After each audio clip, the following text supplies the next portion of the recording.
L'avenant est une modification du contrat initial qui doit être acceptée par les deux parties. La réglementation liste les cas de figure et les limites dans lesquelles il est possible de conclure un avenant à un marché public. Sont autorisées, quel que soit le montant, les modifications suivantes. Celles qui sont prévues dans le marché initial, sous forme de clause de réexamen, de variation de prix ou d'option.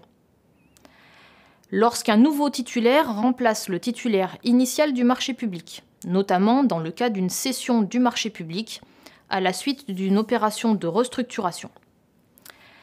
Les modifications qui ne sont pas substantielles sont ensuite permises mais limitées à 50% du montant initial, les prestations supplémentaires devenues nécessaires et qui ne figuraient pas dans le marché public initial, à condition qu'un changement de titulaire soit impossible ou présente un inconvénient majeur ou enfin entraîne une augmentation substantielle des coûts.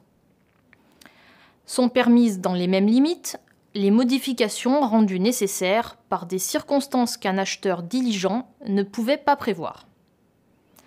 Sont enfin toujours autorisées les modifications de faible montant, c'est-à-dire d'un montant inférieur aux seuils européens, et à 10% du montant initial en services et fournitures, et à 15% en travaux.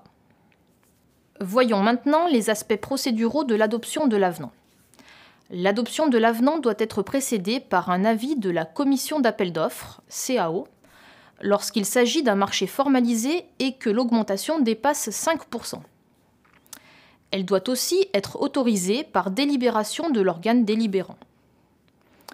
Une fois signé, l'avenant doit être transmis à la préfecture si le marché est supérieur à 209 000 € hors taxes. L'avenant peut ensuite être notifié au titulaire du marché avant tout commencement d'exécution. Pour les marchés formalisés, l'acheteur publie enfin un avis de modification.